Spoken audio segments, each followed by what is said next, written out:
Dear students, जैसा कि previous class में हमने पढ़ा था सल्फोनिक एसिड्स, ऑर्गेनोसल्फर कंपाउंड में हम सल्फोनिक एसिड डिस्कस कर रहे थे। सल्फोनिक एसिड में हमने aliphatic sulphonic acid as well as aromatic sulphonic acids के मेथड ऑफ फॉर्मेशन किए थे। आज हम डिस्कस करेंगे physical properties and chemical properties of sulphonic acids. So सबसे पहले फिजिकल प्रॉपर्टीज़ में मेनली हम जो चीज़ डिस्कस करते हैं वो होती है physical state, boiling point and solubility. Now sulphonic acids की फिजिकल स्टेट में जैसे कि सल्फोनिक एसिड है वो दो टाइप के होते हैं, aliphatic sulphonic acid and aromatic sulphonic acid. जिसमें एलिफेटिक सल्फोनिक एसिड में जो लोअर मेंबर्स होते हैं वो कलरलेस लिक्विड होते हैं, जबकि लोअर लिक्विड्स होते हैं बल्कि हायर मेंबर्स जो होते हैं सल्फोनिक एसिड्स के वो कलरलेस सॉलिड में आते हैं। और जो एरोमेटिक सल्फोनिक एसिड्स होते हैं वो colourless and low melting solids होते हैं। जितने भी सल्फोनिक एसिड्स होते हैं वो हाईली हाइग्रोस्कोपिक होते हैं।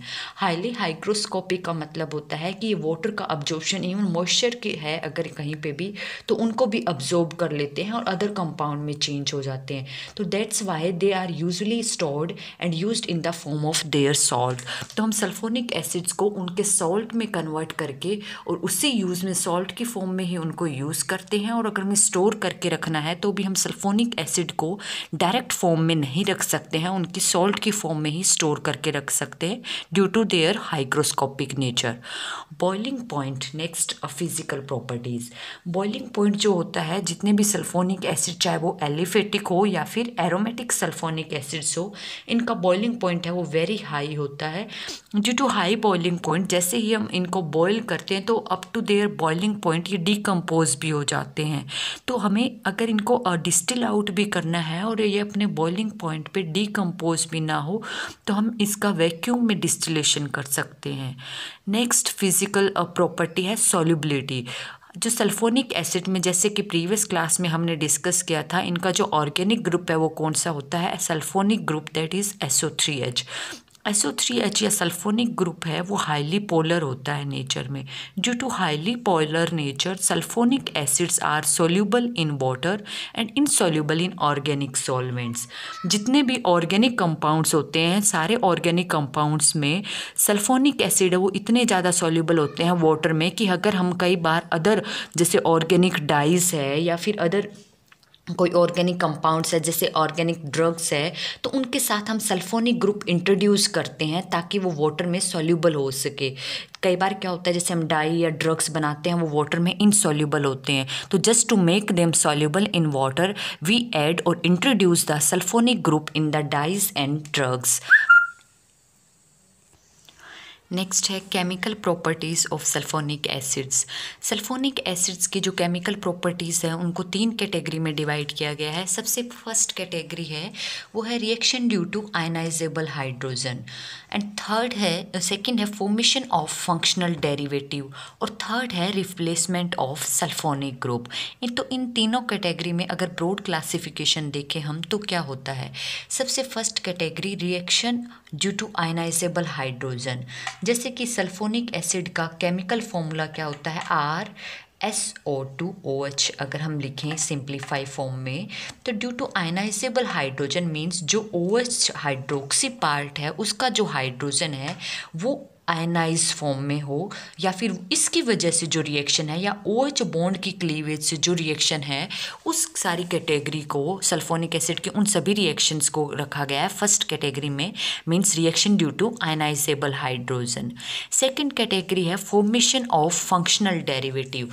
फॉर्मेशन ऑफ फंक्शनल डेरिवेटिव, इसमें सल्फोनिक एसिड्स की वो सारी रिएक्शन आती है which involves the cleavage of hydroxy bond, यानी कि पूरा का पूरा हाइड्रोक्सी ग्रुप है वो रिप्लेस होता हो किसी अदर फंक्शनल डेरिवेटिव से, लाइक क्लोरीन से या फिर अमीनो ग्रुप से। तो उन सब कैटेगरी को रखा जाएगा इस सेकेंडरी में, जहाँ पे formation of functional derivative mean जो सल्फोनिक एसिड में जो फंक्शनल ग्रुप है, इसी फंक्शनल ग्रुप का ही derivative in which hydroxy group है वो रिप्लेस होगा, यानी कि बॉन्ड ब्रेक कौन सा होगा, S और O, सल्फर और ऑक्सीजन का बॉन्ड है वो ब्रेक होगा।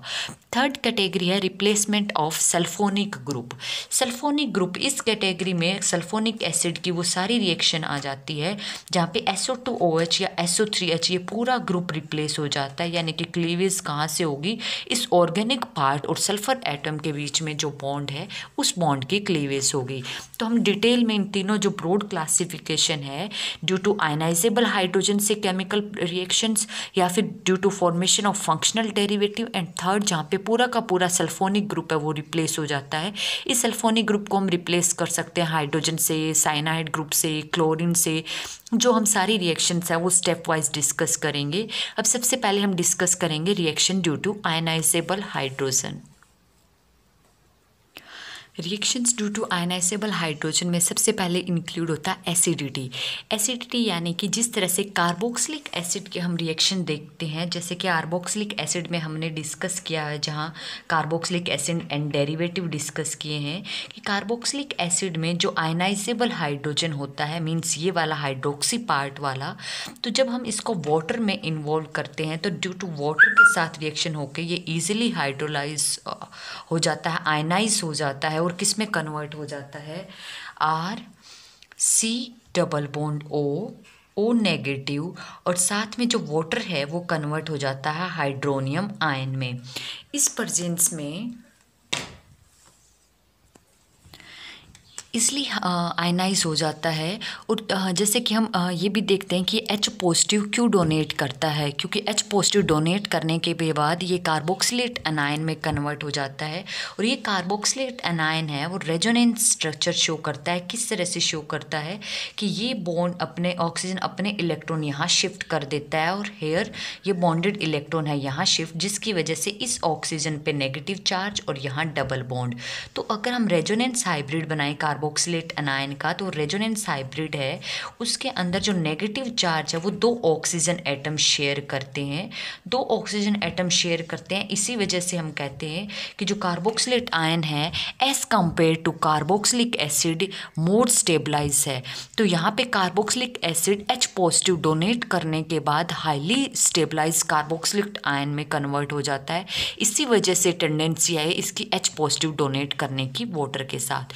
तो सेम वे में जिस तरह से कार्बोक्सिलिक एसिड है अपना H पॉजिटिव डोनेट करता है या आयनाइजेबल हाइड्रोजन की वजह से वाटर के साथ इजीली आयनाइज हो जाता है, सिमिलर वे में सल्फोनिक एसिड चाहे वो एलिफेटिक हो या फिर एरोमेटिक हो, वाटर के साथ रिएक्शन करके इमिडिएटली आयनाइज हो जाता है। और किस में कन्वर्ट होता है हम रिएक्शंस के थ्रू देखते हैं। हेयर SO2OH विद वाटर के साथ कंबाइन होके ये रिएक्शन है वो शो करता है हेयर RSO3 नेगेटिव, और साथ में आ जाएगा हाइड्रोनियम आयन H3O पॉजिटिव। तो यहाँ पे जो H पॉजिटिव डोनेट करने के बाद सल्फोनिक एसिड है वो कन्वर्ट हो जाता है सल्फोनेट अनायन में, और सल्फोनेट अनायन के साथ हाइड्रोनियम आयन। तो यहाँ पे ऐसा क्या फैक्टर है सल्फोनिक एसिड्स में कि वो H पॉजिटिव डोनेट करता है, या फिर वाटर के केस में इजीली आयनाइज क्यों हो जाता है। रिएक्शन फॉरवर्ड डायरेक्शन में तभी जाएगी जब यहाँ वाले जो प्रोडक्ट है वो रिएक्टेंट से ज़्यादा स्टेबल हो। तो सल्फेट आयन है वो ज़्यादा स्टेबल है या नहीं है, ये हम स्ट्रक्चर ड्रॉ करके देखते हैं। जिस तरह से कार्बोक्सिलेट अनायन रेजोनेंस स्टेबलाइज है, उसी तरह सल्फेट आयन भी हाईली रेजोनेंस स्टेबलाइज है। और वो किस तरह से रेजोनेंस स्टेबलाइजिंग या रेजोनेटिंग या मोर कॉन्ट्रीब्यूटिंग स्ट्रक्चर शो करता है वो देखते हैं। ऑक्सीजन पे यहाँ पे लोन पेयर है और यहाँ पे क्या है नेगेटिव चार्ज। यहाँ ये अपने लोन इलेक्ट्रॉन यहाँ शिफ्ट करेगा और इस ऑक्सीजन के बॉन्ड इलेक्ट्रॉन है वो यहाँ शिफ्ट कर देगा। तो अब नेगेटिव चार्ज है वो सेकंड ऑक्सीजन पे चले जाएंगे हेयर, यहाँ इस ऑक्सीजन पे नेगेटिव चार्ज, यहाँ पे डबल बॉन्ड और हेयर डबल बॉन्ड। थर्ड में पॉसिबिलिटी है कि ये यहाँ शिफ्ट होके और ये बॉन्डेड इलेक्ट्रॉन है वो इस ऑक्सीजन पे शिफ्ट हो जाए। तो सल्फोनेट अनायन है वो 3 कॉन्ट्रीब्यूटिंग और we can say that 3 resonating structure show करते हैं, जिसमें जो नेगेटिव चार्ज है वो 3 ऑक्सीजन एटम शेयर कर रहे हैं। तो अगर हम इसकी रेजोनेटिंग स्ट्रक्चर बनाए रेजोनेंस हाइब्रिड, तो वो कैसी होगी, जहाँ पे तीनों ऑक्सीजन है वो शेयर कर रहे हैं नेगेटिव चार्ज को। तो ड्यू टू रेजोनेटिंग स्ट्रक्चर और मोर कंट्रीब्यूटिंग स्ट्रक्चर्स, जो सल्फोनाइल अनायन ग्रुप है वो इस नेगेटिव चार्ज को इजीली अकोमोडेट कर सकता है या फिर हाईली स्टेबल हो सकता है, या फिर हम कह सकते हैं कि नेगेटिव चार्ज है इस सल्फोनेट आयन पे वो हाईली स्टेबलाइज्ड है due to resonance structure of sulphonate ion. और in other words we can say that sulphur atom के पास इस ऑक्सीजन के अलावा दो और ऑक्सीजन एटम है जो कि हाईली इलेक्ट्रोनेगेटिव एटम है। हाईली इलेक्ट्रोनेगेटिव एटम है तो ये कहाँ से इलेक्ट्रॉन अट्रैक्ट करेंगे, सल्फर से, और सल्फर फर्दर कहाँ से करेगा, इस नेगेटिवली चार्ज ऑक्सीजन एटम से। तो जिसकी वजह से ये नेगेटिव चार्ज है या फिर इलेक्ट्रॉन डेंसिटी है वो डिस्पर्स हो जाएगी। इलेक्ट्रॉन डेंसिटी डिस्पर्स होने से ये अनायन है वो क्या होगा, हाईली स्टेबल होगा। तो this sulfonate anion are highly stable as compared to these sulfonic acid। तो इसी रीजन से due to high stability of sulphonate anion, sulfonic acids are easily ionized in water। और we can say that due to high stability और resonance hybrid stabilized होने की वजह से sulphonic acid है वो इमीडिएटली अपना H पॉजिटिव देगा। क्लियर है। तो इसी रीज़न से सल्फोनिक एसिड है वो हाईली एसिडिक होते हैं। जितने भी ऑर्गेनिक कंपाउंड्स होते हैं उन सब में मोर एसिडिक होते हैं एज़ कम्पेयर, जितनी सल्फ्यूरिक एसिड की एसिडिटी होती है उतने कंपेयर में उतनी ही ऑलमोस्ट अमाउंट में इसकी सल्फोनिक एसिड्स की एसिडिटी होती है। नेक्स्ट है कि अगर हम कंपेयर करें कि carboxylic acid and sulphonic acids में कौन ज़्यादा एसिडिक है, तो वो हम डिपेंड करता है। आप ये देखो यहाँ पे कार्बोक्सिलिक लेट अनायन बन रहा है और यहाँ पे सल्फोनेट अनायन बन रहा है, तो दोनों में कौन सा ज़्यादा स्टेबल है। कार्बोक्सिलेट अनायन है वो 2 रेजोनेटिंग स्ट्रक्चर बना रहा है और जो सल्फोनेट अनायन है वो 3 रेजोनेटिंग स्ट्रक्चर बना रहा है। तो as compare to carboxylate anion, sulphonate anion है वो ज़्यादा रेजोनेंस स्टेबलाइज्ड है। ज़्यादा रेजोनेंस स्टेबलाइज्ड है तो सल्फोनेट अनायन है वो ज़्यादा फास्ट बनेगा as compare to carboxylate anion, और ज़्यादा फास्ट बनेगा तो हम कह सकते हैं कि जो सल्फोनिक एसिड्स है वो मोर एसिडिक है as compare to carboxylic acid. तो so due to the resonance stability of sulfonate anion, sulfonic acids are highly acidic in nature. तो इसी आयनाइजेबल हाइड्रोजन की वजह से ही सल्फोनिक एसिड है वो दूसरी टाइप की रिएक्शन शो करते हैं, that is salt formation. Salt formation में क्या होता है कि जब सल्फोनिक एसिड को हम रिएक्ट करवाते हैं बेस के साथ, बेस जैसे कि हाइड्रोक्साइड के साथ, कार्बोनेट के साथ या बाइकार्बोनेट्स के साथ, तो सल्फोनिक एसिड है वो रेडियली सॉल्ट में कन्वर्ट हो जाते हैं। फॉर एग्जाम्पल जैसे मैंने पैराटोल्विन सल्फोनिक एसिड ले लिया है और पैराटोल्विन सल्फोनिक एसिड को हाइड्रोक्साइड बेस जैसे कि सोडियम हाइड्रोक्साइड के साथ ट्रीट करवाते हैं, तो बेस का काम क्या होता है, प्रोटॉन एक्सेप्ट करना। और प्रोटॉन कहाँ से एक्सेप्ट करेगा, जो इसको इजीली प्रोटॉन दे देगा। और हमने अभी देखा कि सल्फोनिक एसिड है वो प्रोटॉन ईजिली डोनेट कर देते हैं, क्योंकि प्रोटॉन डोनेशन के बाद वो किस में कन्वर्ट होते हैं, highly resonance stabilise sulphonate anion में। तो इस वजह से ये क्या करेगा, बेस को प्रोटॉन दे देगा। H पॉजिटिव यहाँ इस हाइड्रोक्साइड अनायन को देते ही OH negative and H positive किस में कन्वर्ट हो जाएगा, वाटर में। और जो सल्फोनिक एसिड है इसने H पॉजिटिव डोनेट करने के बाद यहाँ पे किस में कन्वर्ट हो गया, ये सल्फोनेट अनायन। और सल्फोनेट अनायन यहाँ पे नेगेटिव चार्ज आते ही सोडियम पे क्या था, पॉजिटिव चार्ज। ये सोडियम यहाँ पे आ जाएगा just due to opposite ion interaction. तो इस केसेस में क्या बन गया, यहाँ पे ये सल्फोनिक एसिड है वो सोडियम हाइड्रोक्साइड के प्रेजेंस में कन्वर्ट हो गया sodium salt of paratoluene sulphonic acid. Similarly अगर हम simple sulphonic benzene sulphonic acid की बात करते हैं और उसको बेस सच एस कार्बोनेट के साथ ट्रीट करवाते हैं, तो कार्बोनेट के साथ रिएक्ट करके ये भी एज ए बेस बिहेव करेगा और प्रोटॉन का अब्स्ट्रैक्शन करेगा। प्रोटॉन का अब्स्ट्रैक्शन करते यहाँ पे किस में कन्वर्ट हो जाएगा, ये सल्फोनेट अनायन में। सल्फोनेट अनायन में कन्वर्ट होते यहाँ पे ड्यू टू नेगेटिव चार्ज ये क्या करेगा, sodium positively charge sodium atom को अपनी तरफ अट्रैक्ट करेगा, और जो कार्बोनेट है पार्ट वो कार्बन डाइऑक्साइड में कन्वर्ट हो जाएगा। और रिएक्शन को जस्ट हम बैलेंस करेंगे यहाँ पे, तो जो H पॉजिटिव निकला वो वाटर में कन्वर्ट होगा। तो यहाँ 2 molecule of benzene sulphonic acid react करके 2 mole of sodium salt of benzene sulphonate cut अनायन बनाएंगे और साथ में यहाँ पे जो H पॉजिटिव 2 हाइड्रोजन और यहाँ से कार्बोनेट अनायन से एक ऑक्सीजन मिलके ये क्या बना देंगे, वाटर।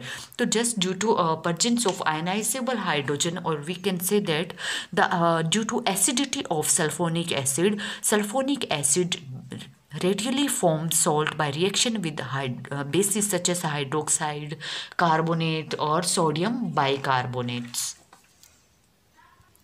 सो ये दोनों रिएक्शंस जो थी एसिडिटी और सॉल्ट फॉर्म, ये किस कैटेगरी में आ रही थी, जहाँ पे रिएक्शन है ड्यू टू आयनाइजेबल हाइड्रोजन की वजह से। नेक्स्ट सल्फोनिक एसिड की जो 2 कैटेगरी है जहाँ पे formation of functional derivative and the replacement of sulphonic acid group, that we will discuss in next lecture. Thank you.